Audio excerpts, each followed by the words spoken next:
देवस्य धीमहि धियो यो नः प्रचोदयात्।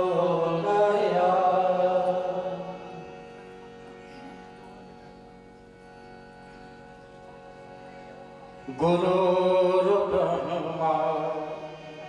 गुरुर्विष्णु गुरुर्देव महेश्वरः गुरुर्साक्षात्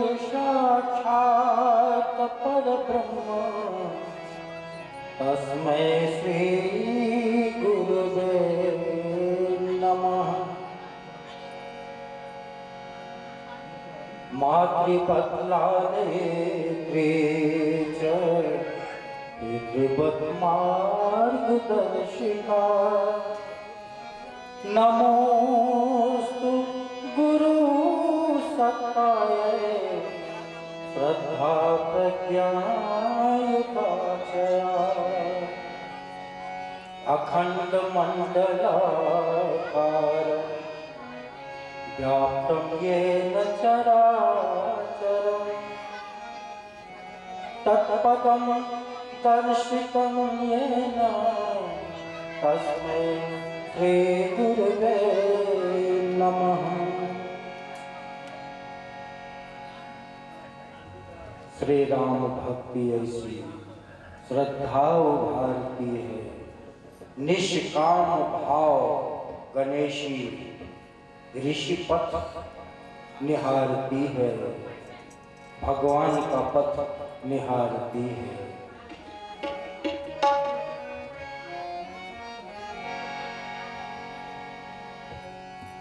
भक्ति भाव जब जगता है तो मन आंदोलित हो जाता है।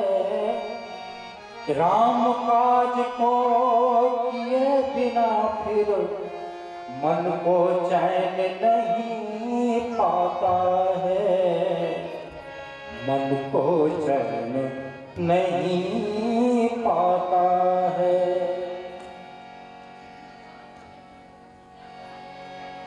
श्री राम भक्ति ऐसी, श्री राम भक्ति ऐसी श्रद्धा भारती है, श्रद्धा भारती है। श्री राम भक्ति ऐसी श्रद्धा भारती है, श्रद्धा भारती है।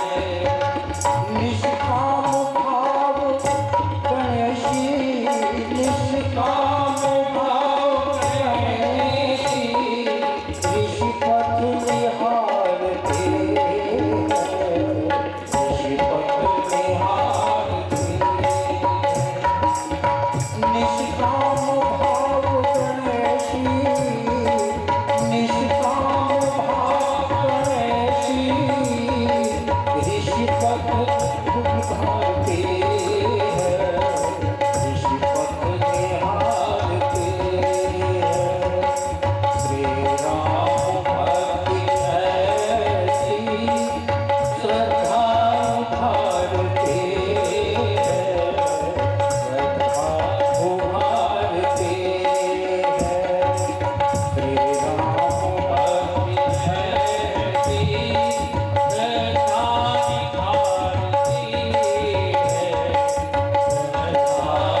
निष्काम भाव गणेशी ऋषिपथ निहारती है, ऋषिपथ निहारती है। श्री राम भक्ति ऐसी श्रद्धा उमड़ती है, श्रद्धा उमड़ती है। श्री राम भक्ति ऐसी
बोलो एक भगवान की। आइए अब आज के यज्ञ का प्रारंभ करें।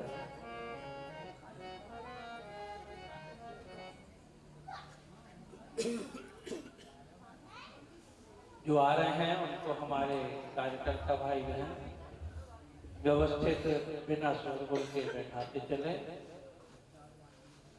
ये आपके जीवन के वे महत्वपूर्ण पल हैं जिसमें आपको भगवान की भक्ति गाथा सुनने और जीवन को यज्ञ में बनाने के लिए और जीवन की दिशा धारा बदल करके व्यक्तिगत और पारिवारिक परिस्थितियों को भक्ति के स्वरूप में सराबोर होने के लिए ये जो अवसर मिला है ये हर मनुष्य को नहीं मिल पाता और जिन्हें मिला है वे इसे सहज न समझे। न जाने कितना समय का तप, कितने समय की श्रद्धा भक्ति के फल स्वरूप ही यज्ञ में आने का अवसर आप सभी को मिला है। आइए कुछ श्रवण करें, इसके बाद में यहाँ से यज्ञ का क्रम प्रारंभ होगा।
बोली गायत्री माता की, यज्ञ भगवान की, भारत माता की, परम पूज्य गुरुदेव की, वंदनीय माता जी की। कमर सीधी कर ले, दोनों हाथ गोद में रखे, नेत्र बंद कर ले, परमात्मा की कृपा का ध्यान करें। राजा राम सरकार के पावन छाया में ओरछा के इस ऐतिहासिक नगरी में हम सभी लोग 24 कुंडी गायत्री महायज्ञ का अनुष्ठान कर रहे हैं। यह अनुष्ठान युग निर्माण की तैयारी का एक चरण है। राम राज्य की स्थापना का जो संकल्प है वो पूरा होने वाला है। पूज्य गुरुदेव ने इसका शब्द बदल दिया और पूज्य गुरुदेव ने कहा सतयुग की वापसी हो रही है। ये क्रम वही है। पूज्य गुरुदेव ने जैसे कार्य किए हैं वो सब भगवान राम की प्रतिकृति के अनुरूप किए हैं। भगवान राम ने जैसे जैसे कार्य किए हैं वैसे ही कार्य पूज्य गुरुदेव के जीवन के माध्यम से भी किए हैं। भगवान राम और पूज्य गुरुदेव दोनों के जीवन में बहुत समानता है। पूज्य गुरुदेव ने गायत्री महामंत्र का जीवन भर जाप किया। 24-24 लाख के 24 महापुरुष शरण किए। शक्ति के माध्यम से जो मर्यादाएं स्थापित की उसको आज सारा विश्व मान रहा है। पूज्य गुरुदेव ने एक संविधान लिखा, नवयुग का संविधान, जिसमें 18 सूत्र लिखे गुरुदेव ने। और यही इस युग की गीता भी है, यही इस युग का रामायण है। भगवान राम के पद चिन्हों पर हम लोगों को चलना होगा। पूजन करना पर्याप्त हो सकता है, लेकिन पूजन के अलावा भगवान राम चाहते हैं कि आप इस रास्ते पर चलो जिस रास्ते पर हम चले। असुरता को मिटाने के लिए संघर्ष किया भगवान राम ने, वैसा ही संघर्ष हम लोगों को फिर से करने की आवश्यकता है। यज्ञों के माध्यम से दैवी संस्कृति की स्थापना, यज्ञों के माध्यम से दैवी वातावरण की स्थापना करना आज का हमारा मूल उद्देश्य है। भगवान राम का जन्म यज्ञ के माध्यम से हुआ। अब इस यज्ञ के माध्यम से हम अनेक प्रतिभाशाली आत्माओं तक पूज्य गुरुदेव का संदेश पहुंचाएं। ये विश्व क्रांति का, विश्व शांति का, विश्व में स्थापित होने वाली शांति का यज्ञ है। इस यज्ञ से जो भी जुड़ेगा वो प्रगति के पथ के ऊपर में बढ़ता हुआ चला जाएगा। कल हमने कहा था बड़े यज्ञ होते हैं, अनेक प्रकार के यज्ञों की प्रक्रियाएं चलती है, संपन्न होती है, लेकिन यह जो यज्ञ है ये पूज्य गुरुदेव ने गायत्री महायज्ञ के नाम से सद्बुद्धि का विस्तार हो, एकता, शांति, समता की स्थापना हो, इस उद्देश्य से इन गायत्री महायज्ञ की श्रृंखला प्रारंभ की। विश्व शांति का यज्ञ। लंबे चौड़े मंत्र बोलना, बहुत ज्यादा हवन सामग्री डालना, यजमानों से खूब लंबी चौड़ी दक्षिणा वसूल कर लेना, ये यज्ञों का पर्याय नहीं है। ये यज्ञों का विकृत रूप है, जिससे वातावरण की न तो शुद्धि होती है न देव शक्तियों की उसमें प्रसन्नता की प्राप्ति होती है। हमारा जीवन जब शुद्ध होता है, पवित्र होता है, वही यज्ञ सबसे ऊंचा माना जाता है। इसीलिए गुरुदेव ने कहा गायत्री महायज्ञ की श्रृंखला हम कम खर्चे वाली चलाएं, लेकिन यज्ञ की प्रेरणा से हम जरूर व्यक्ति को जोड़ें।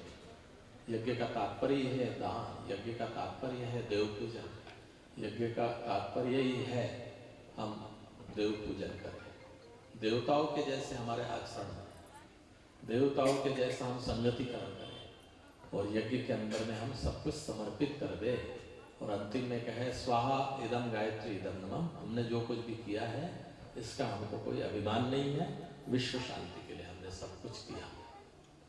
ये जब कार्य करते हैं हम लोग, तब यज्ञ का सच्चा पुण्य फल हम लोगों को प्राप्त होता है। आज दीक्षाओं का क्रम भी होगा। भगवान राम की इस भूमि से आप सब लोग गुरुदेव की शिक्षाओं को फैलाने के लिए प्रयास करें। भगवान राम की शिक्षाओं को घर घर पहुंचाने के लिए हमको संकल्पबद्ध होना है।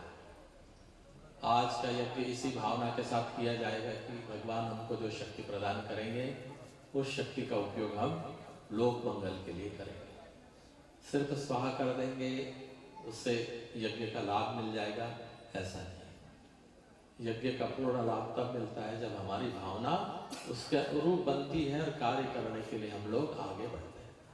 हनुमान जी ने भी यज्ञ किया, भरत जी ने भी यज्ञ किया, शबरी जी ने भी यज्ञ किया, मीरा ने भी यज्ञ किया, चंद्रशेखर आजाद जी ने भी यज्ञ किया। हमारी जो ओरछा का जो इतिहास है उस इतिहास के अंदर में जो माता गणेशी माता थी उन्होंने भी यज्ञ किया। उन्होंने तो भगवान को बुला लिया, भगवान को आना पड़ा और जिस स्थान पर बिठा दिया उस स्थान पर बैठ गए। उन्होंने कहा कि मैं दिन में यहाँ पर निवास करूँगा, रात्रि में मैं अयोध्या में चला जाऊँगा।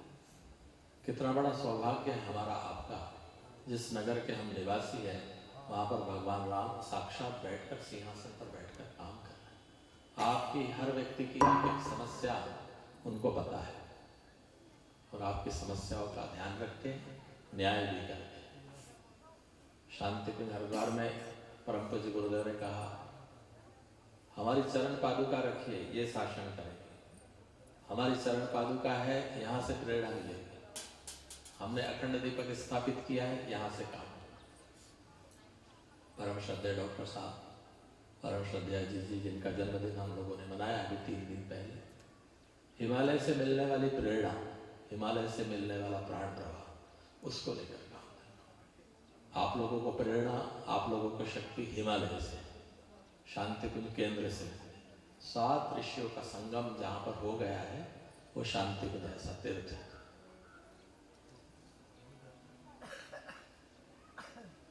और इन तीर्थों की ऊर्जा को घर घर पहुंचाना हमारा कार्य है। भगवान राम की भी प्रेरणा है। हमको इसी तत्व को आगे बढ़ाते हुए अपने कार्य को आगे ले चलना है।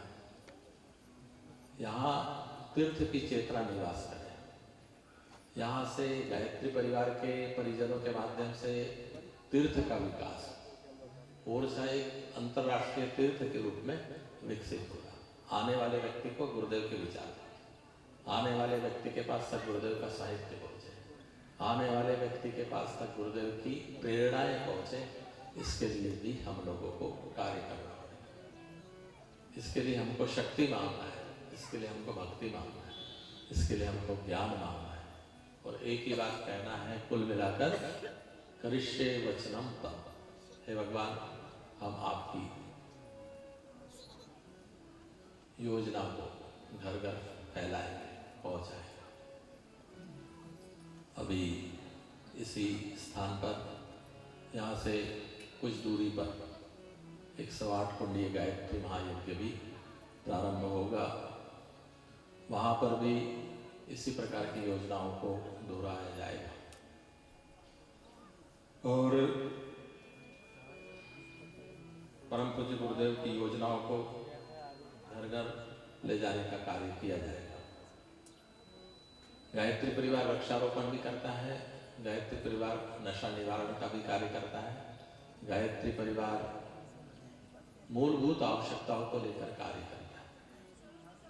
हिंदू संस्कृति को जगाने के लिए गायत्री परिवार बहुत शांति से काम करता है, ज्यादा नारे नहीं लगाता। गुरुदेव ने कह दिया आप अपना निर्माण करो, पहले सब काम हो जाएगा। आपका निर्माण नहीं होगा, आप हो हल्ला करेंगे, कुछ नहीं होने वाला। कई आंदोलन आए देश के अंदर में, शांति से बैठ गए, लेकिन सारे ऋषियों की तपश्चर्या का जो फल है वो 2026 के आजू बाजू मिलने वाला है। ये समय बड़ा कीमती है, बहुत महत्वपूर्ण है। अभी तक आप लोगों ने विश्राम किया है, कोई बात नहीं, लेकिन अब विश्राम करने का समय बिल्कुल नहीं है। चारों तरफ से युग निर्माण की प्रेरणाएं निकलती चली जा रही, फूटती चली जा रही बस। और गुरुदेव ने कहा था युग बदलेगा, नवयुग का निर्माण होगा, सतयुग की स्थापना होगी, वातावरण बदलेगा, परिष्कार हो जाएगा, चिंता करने की बात नहीं है। हिमालय में बैठकर ऋषि सत्ताएं काम कर रही है, आपको उसके अनुरूप चलना पड़ेगा। सबसे पहले युग निर्माण होगा, किसने कहा? दुनिया के वैज्ञानिक कह रहे थे कि दुनिया नष्ट हो जाएगी। गुरुदेव ने कहा जरूर सतयुग आएगा, सावधान, युग बदल रहा। अब आपको उसके चिन्ह, उसके लक्षण, उसके संकेत जगह जगह आपको दिखाई देते हैं। अब ऐसे समय में आप आलस्य में रहेंगे, प्रमाद में रहेंगे तो बात थोड़ी बनती है। आपको गुरुदेव के कर्ज को उतारने के लिए, ऋषियों के द्वारा मिली संस्कृति को, विरासत को आगे बढ़ाने के लिए सामने आना। पीला कपड़ा त्याग, प्रतीक्षा, भक्ति, शक्ति का प्रतीक है। और इस आधार पर हम लोग गुरुदेव की इस महत्वपूर्ण योजना को आगे बढ़ाते हुए चल रहे हैं। 2026 में माता जी की जन्म शताब्दी, अखंड दीपक की जन्म शताब्दी। तब तक हर व्यक्ति को अपना जप संख्या बढ़ा देना है, गायत्री माता की 40 को पढ़ना है, भावपूर्वक श्रद्धा पूर्वक सूर्य भगवान का ध्यान करना है। सूर्य के माध्यम से आपके तीनों शरीरों का जागरण हो रहा है, इस प्रकार का भाव करना है। गुरुदेव के साहित्य को पढ़ना है, प्रज्ञा पुराण के साहित्य का अध्ययन करना है, अखंड ज्योति घर घर बांटनी है, सभी के घरों में संस्कार कराना है। ये छोटे छोटे सब संकल्प है और 26 तक हम लोगों को न केवल हमें करने हैं, आगे भी आपको करते जाना है। यहाँ पर लखनपाल मिश्रा जी बाबूजी हुआ करते थे, शांतिकुंज हरिद्वार में भारतीय लखनलाल मिश्रा जी, शांतिकुंज हरिद्वार में भारतीय संस्कृति ज्ञान परीक्षा का कार्य उनको दिया गया। उनने कार्य किया, बहुत संत पुरुष, सज्जन पुरुष, महाराष्ट्र की सेवाओं में हमने उनको भेजा। खूब दौड़ दौड़ के कार्य किया, लोग बड़े प्रभावित उनसे होते चले गए। अच्छा कार्य किया है तो अच्छी उनकी उपलब्धियां भी आती है सामने। ऐसे ही कुछ कार्य हम लोगों को करना है कि आने वाला समय हमारा नाम ले और कहे कि हाँ ये बड़ा सुंदर कार्य हो रहा है। अभी पिछले दिनों जापान की सभा में हमारे आदरणीय चिन्मय पंडित जी भाई साहब पहुंचे। वहाँ के लोगों को उन्होंने बताया कि जो आर्टिफिशियल इंटेलिजेंस है और इसके माध्यम से जो दुनिया का अहित होने वाला है, इस अहित को दूर करने के लिए गायत्री परिवार कुछ कदम उठाए। आपको पता होगा पुराने भाइयों को, गुरुदेव के द्वारा लिखी हुई सबसे पुरानी पुस्तक, पहली पुस्तक, उस पुस्तक का नाम था विज्ञान को शैतान बनने से रोके। तो ये पुस्तक जब पहले लिखी गई तो लोगों को लगा कि ये क्या लिखती है, विज्ञान शैतान कैसे बन सकता है। अब आपको समझ में आ रहा है, अच्छा कार्य भी कर सकता है, शैतानी भी कर सकता है, घर के अंदर में विद्रोह भी पैदा कर सकता है, आत्महत्या भी करवा सकता है, आपको उकसा भी सकता है, पतन के गर्त में आपको डाल भी सकता है। जापान के लोगों के बीच में आदरणीय चिन्मय पंडित जी भाई साहब का उद्बोधन हुआ। उन्होंने कहा इसको रोकने के लिए एक अस्त्र है हमारे पास, उसका नाम है गायत्री महामंत्र की सामूहिक उपासना, जिससे विवेक जागृत होगा। विवेक जागृत होगा तो आपको क्या करना है, क्या नहीं करना है, इसका निर्धारण आप करो। बारूद बिखरी हुई है, अंगारे के ऊपर में, बारूद की ढेर के ऊपर में सारा विश्व बैठा हुआ, कब विस्फोट हो जाए किसी को पता नहीं।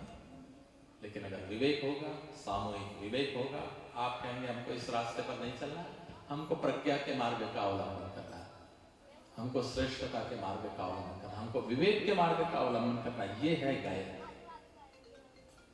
सब लोग मिलकर हम साथ चलेंगे, इसका नाम है गायत्री। श्रेष्ठता की दिशा में, विवेक की दिशा में हम सब लोग मिलकर काम करेंगे, इसका नाम है गायत्री। गायत्री परिवार बड़े कार्य कर रहा है। आपके लिए संदेश यही है कि इस महान दिव्य विराट महाकाल के भगवान राम के युगांतकारी चेतना के इस महान अनुष्ठान के साथ में हम जुड़कर चले। सुख दुख कष्ट जीवन की परेशानियां हर व्यक्ति को आती है, लेकिन फिर भी यदि चाहे हम यहाँ से मुक्ति प्राप्त कर सकते हैं। गायत्री परिवार का हर व्यक्ति अपने आप में असीम ऊर्जा और भंडार को लेकर आया, हर शक्ति को लेकर आया। शक्ति की कोई कमी नहीं पड़ने वाली है, बस हमको चलना प्रारंभ करना है। भगवान की शक्तियां सदा हमारे साथ में हैं और काम होता है। इन्हीं भावनाओं के साथ आज का विशेष कार्यक्रम भी संपन्न होगा। दीक्षा संस्कार के लिए भी बहुत भाइयों का नाम आ चुका है। 18 से 20 लोगों का नाम यहाँ पर दीक्षा संस्कार के लिए आया है। दीक्षा संस्कार वाले लोग इसी में बैठे हैं, दीक्षा सेट लेकर बैठे हैं। दीक्षा सेट लेकर बैठेंगे तो यज्ञ के पहले ही आपका दीक्षा संस्कार होगा। गुरु के साथ आप जुड़ जाएंगे, गुरु की शक्ति के साथ जुड़ जाएंगे, गुरु के तप के साथ, गुरु के पुण्य के साथ और गुरुदेव की महान शक्ति के साथ में आप जुड़कर कार्य कर पाएंगे और दीक्षा संस्कार भी आपका होगा। आज दोपहर में दीक्षा संस्कार के बाद में फिर यहाँ सुंदरकांड का पाठ भी होगा, सारी चीजें होगी। और कुछ नए जोड़े भी जो सिर्फ और सिर्फ ओरछा नगर के हैं, वे भी आज आएंगे, उनको भी पूजन का लाभ आज मिलेगा। ओरछा शहर के जो नए भाई बहन आए हैं, उन सभी भाई बहनों के लिए हम एक बार उनका अभिनंदन करते हैं। उनके लिए शांति कुंज हरिद्वार की ओर से, सबकी ओर से एक बार जोरदार तालियां बजाकर उन्होंने इस अवसर को समझा और जाना कि नहीं, ये भगवान राम का अभियान है, इस अभियान में हमको जुड़ना है। भगवान की सीधी प्रत्यक्ष कृपा यदि आप पर होगी, भगवान राम की कृपा आप पर होगी, वो गायत्री के माध्यम से ही होने वाली है, क्योंकि ये अपने आप में सबसे बड़ा सत्य है। शक्ति और सामर्थ्य से भरपूर हम लोग कार्य करेंगे। कुछ नए जोड़े भी यहाँ पर आए हैं, उनको भी यहाँ पर हम बारी बारी से बुलाएंगे। यज्ञ के कार्यक्रम हम लोग यहाँ से प्रारंभ करेंगे। ये संदेश सिर्फ स्वाहा करना हमारा उद्देश्य।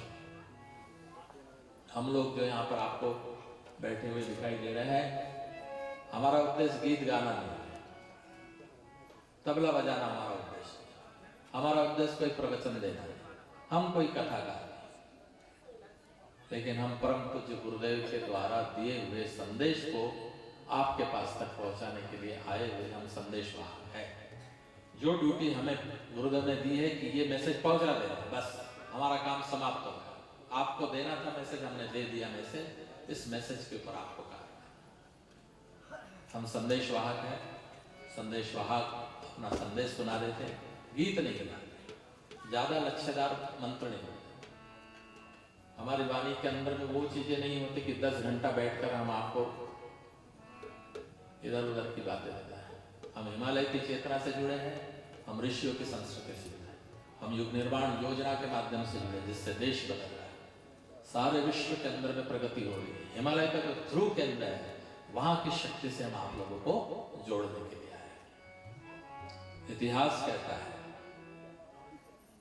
कि जो लोग महाकाल की चेतना के साथ जुड़ गए, उनके पास कुछ भी नहीं था, आत्मिक दृष्टि से उनके पास कुछ नहीं था। गुरुदेव की आवाज के साथ जुड़ गए, गुरुदेव के पारस के साथ जुड़ गए, गायत्री के कल्प वृक्ष के साथ जुड़ गए, उनके जीवन के अंदर में अनंत शक्तियों के भंडार खुलते हुए चले गए। ये इतिहास है। आज 20 से 25 करोड़ लोग गायत्री परिवार के एक ही बात का शंखनाद कर रहे हैं, काश यदि मैं आज गायत्री परिवार से और कुछ वर्ष पहले जुड़ जाता, मुझे कितनी शक्तियां मिलती, मैं समाज का कितना कल्याण करता। बस वही रास्ता आपके सामने भी है, आप उस चीज को लेकर जाएंगे। कथाएं होती है, यज्ञ होते हैं, लेकिन ये यज्ञ बिल्कुल युग परिवर्तन का यज्ञ है, सतयुग की वापसी के लिए स्थापित किया गया यज्ञ है। यज्ञ की धारा यहाँ से चलती रहे, आपका जीवन प्रगति की ओर बढ़ता रहे। जिन जिन मनोकामनाओं को लेकर आप यहाँ पर आए हैं, भगवान आपकी उन सारी मनोकामनाओं को पूर्ण करें। इसी बात के साथ आज की यज्ञ की शुरुआत की जाती है।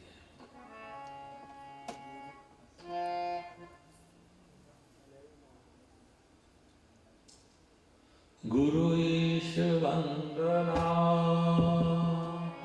आइए सभी लोग हाथ जोड़ करके बैठे, गुरु चरणों का ध्यान करते हुए गुरु ईश्वर ओम ब्रह्मानंदम परम सुखदम केवलम ज्ञानमूर्तिं द्वन्द्वातीतं गगन सदृशं तत्त्वमस्यादिलयम् एकं नित्यं विमलमचलं सर्वदी साक्षिभूतं भावातीतं त्रिगुणरहितं सद्गुरुं तं नमामि।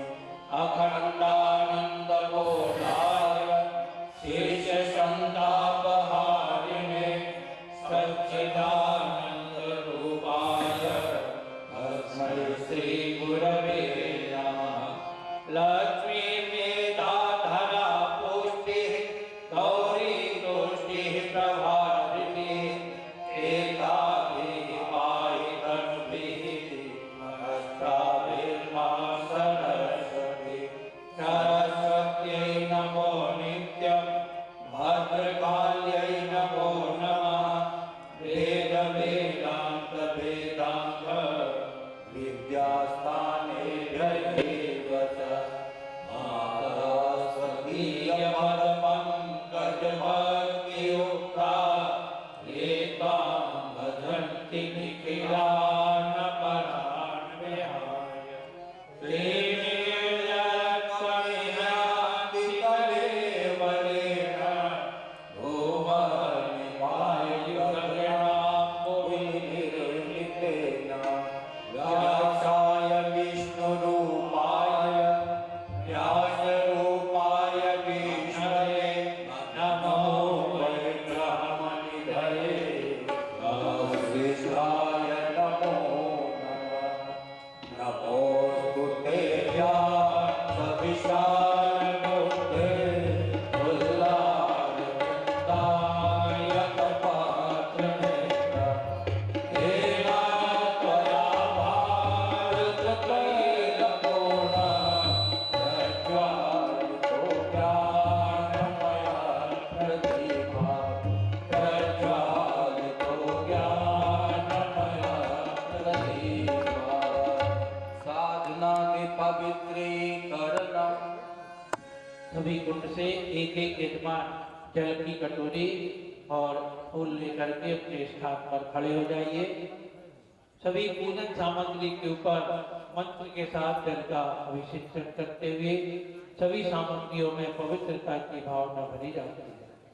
ओम गुणातीते पारे